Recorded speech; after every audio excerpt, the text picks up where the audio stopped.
पहले मैं तमाम अपने सहाफ़ी भाइयों का शुक्रिया अदा करता हूँ। काफ़ी देर से आप लोग यहाँ मौजूद हैं। इत्तेफाक से हमारा प्रोग्राम ज़रा कुछ लंबा हो गया, जिसकी वजह से आपको ज़हमत हुई।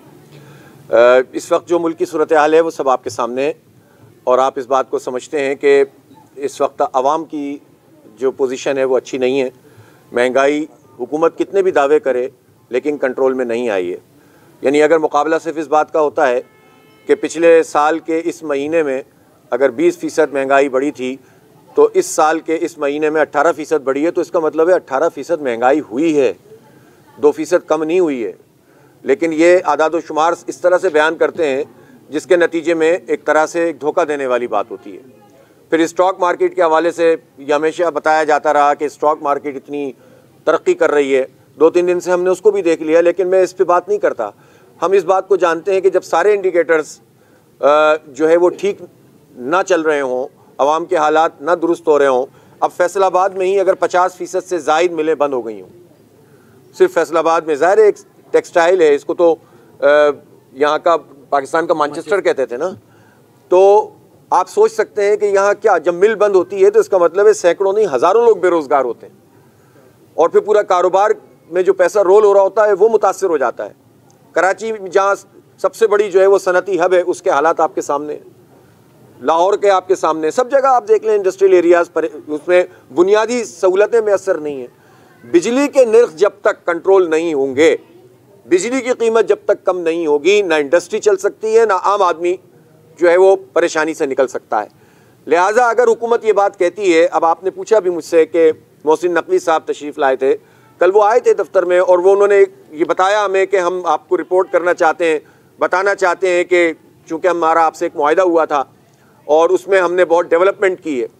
और उन्होंने बताया कि 5 IPPs बंद हुई, पहले 13 से बात हुई, फिर 18 से हुई। बल्कि मैंने उनसे ख़ास तौर पर पूछा कि ये जो फ़ौजी फाउंडेशन पे भी आप हाथ लगाने की पोजीशन में है कि नहीं है, तो उन्होंने कहा नहीं, उनसे भी बातचीत हो रही है, और वो भी जो है वो टेक और पे के जो माहदे हैं वो रिवाइज़ होंगे और रेट भी रिवाइज़ होंगे। तो हमने कहा अच्छी बात है आप करें, लेकिन हमें उस वक्त तक यकीन नहीं आएगा जब तक बिजली के बिल कम नहीं होंगे। तो मैं ये ज़रूर कहना चाहता हूँ कि अगर ये बिजली के बिल इन्होंने इसी तरह रखे और हमें ये सिर्फ बताते रहे कि इतनी IPPs से बात हो गई, उतनी IPPs से बात हो गई, तो फिर जाहिर सी बात है हमारे पास बड़े एहतजाज के सिवा कोई दूसरा रास्ता नहीं होगा। मैं ये ज़रूर कहना चाहता हूँ कि हम 1-2 महीने मज़ीद देख रहे हैं, चूँकि उनकी तरफ से बहुत ज़्यादा चीज़ें आई हैं सामने कि ये भी हो सकता है, ये भी कर रहे हैं, ये भी कर रहे हैं, और आवाम को हम कहते हैं कि वो तैयार रहें एक बड़ी कॉल के लिए। इसलिए कि मुझे ऐसा लगता है कि हमारी हुकूमत जो है वो बग़ैर इसके बात मानती नहीं है। और ये बात भी समझ लेनी चाहिए कि जमात इस्लामी जब किसी एहतजाज को मुनज़्ज़म करती है तो फिर उसको इस तरह से रोका नहीं जा सकता। हमने बहुत ताउन किया था पिछली मरतबा, और हमने हालात को नहीं बिगाड़ा था। उन्होंने हमारा रास्ता रोका था, हमने एक जगह पर आकर धरना शुरू किया था, फिर इन्होंने जो यकीन दहानियाँ करवाई, हमने कहा कि ठीक है हम मॉनिटर करेंगे और चलेंगे आगे। इन्होंने कुछ जुज़वी तौर पर 14-14 रुपये पंजाब में सिर्फ कम किए, लेकिन इससे बात नहीं बनती। पूरे पाकिस्तान में टैरिफ कम होना चाहिए। जब तक बिजली की कीमत कम नहीं होगी, गैस की कीमत कम नहीं होगी, तनख्वाहदार लोग जो टैक्स अदा कर रहे हैं उसका रेट और स्लैब रिवाइज नहीं होगा, जब तक पेट्रोल की लेवी ख़त्म नहीं होगी, और जब तक हुक्मरानों की अय्याशियाँ और मराद ख़त्म नहीं होंगी, जब तक आप कैसे कह सकते हैं कि मुल्क आगे बढ़ रहा है और तरक्की कर रहा है। और आप इसकी जो मिसाल है वो ये है कि जिस दिन गैस की कीमत 25% तक बढ़ाने का फैसला किया, उसी दिन पंजाब असम्बली में मेंबरान असम्बली ने और वज़रा की तनख्वाहों में 900% और 1000% तक इजाफा उन्होंने कर दिया। आप अंदाज़ा लगाइए कि 9-10 गुना इजाफा, यानी एक, जबकि उनमें से 70-80% लोग तो अरबपति होंगे, लेकिन ये काम भी नहीं छोड़ते कि लाखों में भी अगर कोई चीज़ है तो वो भी पकड़ लो। अरबपति लोग तो पहले ही काफ़ी माल बना चुके होते हैं, अक्सरियत तो उनमें से सब जानते हैं कि वो किस तरह से जो है वो काम कर रहे हैं। इसलिए हम ये समझते हैं कि ये जो रवैया है हुकूमत का, ये अवाम दोस्ती नहीं है, अवाम दुश्मनी है। तो रिलीफ मिलना चाहिए, और हम इसको प्लान कर रहे हैं कि ज़ाहिर है इस दौरान में हमें एक मौका मिला कि हमने बड़े पैमाने पर मेंबरशिप की है। हम पूरे पाकिस्तान में हर गाँव की सतह पर और हर मोहल्ले की सतह पर अवामी कमेटियाँ जमात इस्लामी की बना रहे हैं, और इंशाअल्लाह एक पूरी ताकत के साथ अवाम के इस मुकदमे को लेकर उठेंगे। इससे पहले हुकूमत को चाहिए कि बिजली की कीमत कम करें, टैरिफ को रिवाइज करें।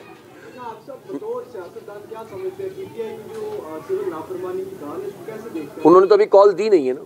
तो मैं कैसे देखूं उसे?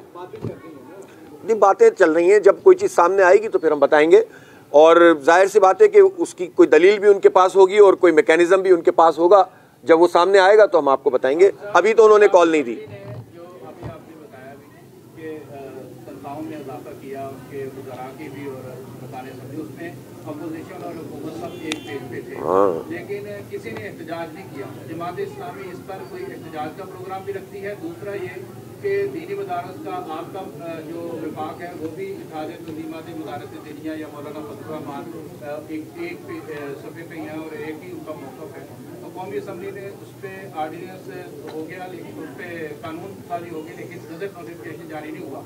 अगर वो नहीं होता तो क्या जमात इस्लामी और JUI इकट्ठा एहतजाज करेगी? पहली बात जो आपने कही है ये बात दुरुस्त है कि जब जागीरदारों पर टैक्स लगाने की बात आई तो वहाँ एतराज़ किया पीपल्स पार्टी ने भी और PTI ने भी। अगर जुज़वी इख्तिलाफ था तो उनको जो है वो करना चाहिए था। असल में बात ये होनी चाहिए कि बड़े जागीरदारों पे टैक्स लगना चाहिए, आम किसान को रिलीफ मिलना चाहिए। ज़राअत पहले हमारी बहुत ख़राब है और अभी गन्ने की भी रेट प्रॉपर तरीके से नहीं दिए जा रहे, जिसकी वजह से एक बहरान पैदा हो गया। फिर शुगर माफिया वो जो है वो फिर ताकत हासिल कर लेगी और आम किसान और काश्तकार का बेड़ा गर्क कर देंगे। गंदम में हम देख चुके हैं ये हुआ है। इसी तरह से बड़े जागीरदारों पे जब टैक्स लगेगा तो खुद ब खुद जो चीज़ें कंट्रोल होंगी, लेकिन वहाँ पर नहीं लगाने देते। लेकिन ऐसी तमाम चीज़ों में कि जिसमें सबको फ़ायदा हो रहा हो, यानी बाजवा साहब की एक्सटेंशन हो या मेंबरान असम्बली की तनख्वाहें बढ़ाने का मामला हो, ये सारी पार्टियाँ एक हो जाती हैं, उसमें कोई इख्तलाफ सामने नहीं आता। तो ये अफसोसनाक है। इसीलिए हम कहते हैं कि एक पूरा कंसोशियम है जो तमाम जमातों में मौजूद होता है और वो सब अपने एक दूसरे के मफादात का तहफ़्फ़ुज़ करते हैं और आवाम के ख़िलाफ़ जो चीज़ें होती हैं उसमें एक दूसरे को सपोर्ट करते हैं। जो आपने बात की है मदारिस वाली, हमारा मौक़िफ़ और मौलाना फजल रहमान साहब का मौक़िफ़ अलहदा है, ये बात समझ लीजिए। चूँकि जो इत्तेहाद तंजीमात की मीटिंग थी उसमें जो राब्ततुल मदारिस का मौक़िफ़ था वो दूसरा था।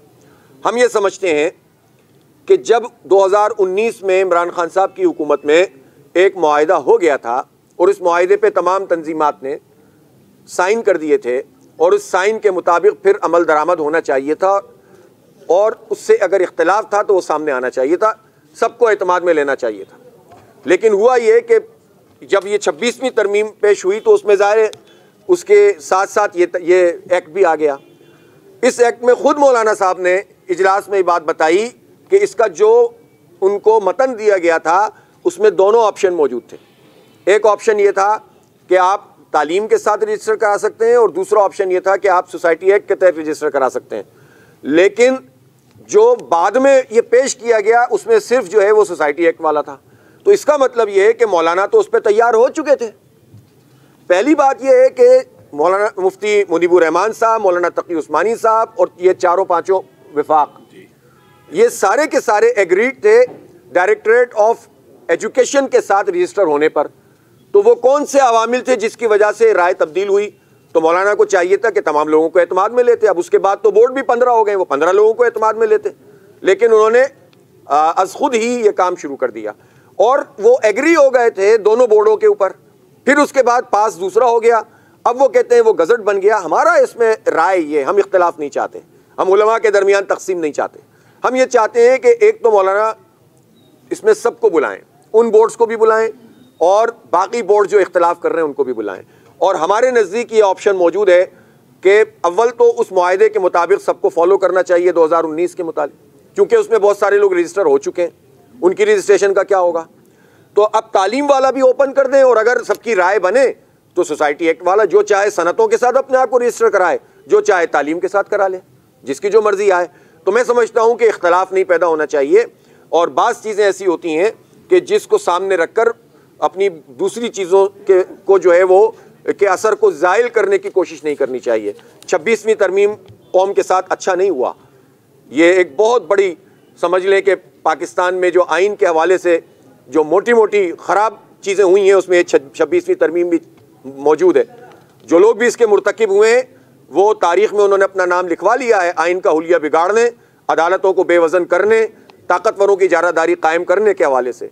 तो उस मामले को अलहदा रखा जाए और किसी दूसरे मदारिस के मामले के पीछे छुपने की कोशिश न की जाए। जनाब, आप इंशाल्लाह अल्लाह ने चाहा तो हम आपके अभी ज़ाहिर सर्दी है ना, ये दिसंबर जनवरी, इसमें भी बिल बहुत बड़े बड़े आ रहे हैं, लेकिन आप तैयारी करें सब लोग, और कैमरामैन तो बहुत ज़बरदस्त तरीके से तैयारी करें। इंशाल्लाह आपको अच्छे अच्छे शॉट्स देखने को मिलेंगे और बहुत बड़े पैमाने पर हम तहरीक चलाएंगे पूरे पाकिस्तान में, और अल्लाह ने चाहा तो ये इनसे कम करवाएंगे इंशाल्लाह। जी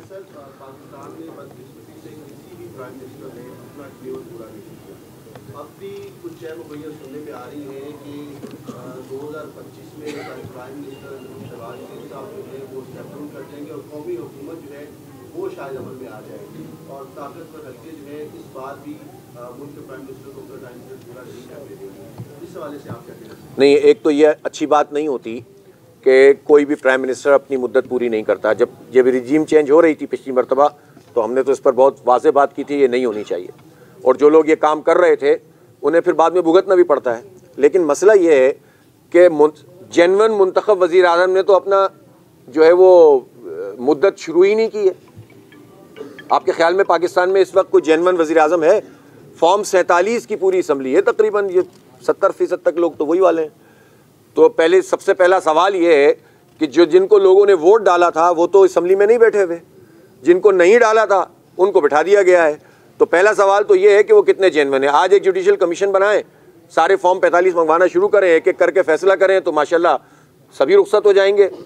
तो ये भी तो अलमिया है ना, लोग गलत तरीके से। अब नवाज शरीफ साहब हैं, अब 3 मरतबा वज़ीर आज़म रहे, उनको ये शिकायत थी कि उन्हें क्यों निकाला, लेकिन इस मरतबा 70,000 इजाफी वोट उन्होंने डलवाए आरओ के ज़रिए से।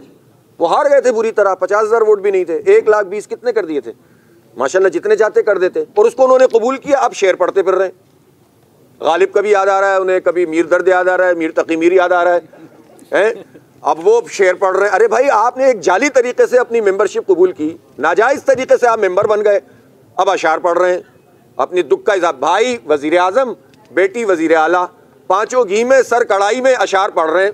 तो भाई ये ना करें और तस्लीम करें कि आपने जाली मैंडेट को कबूल किया है। बहुत जी।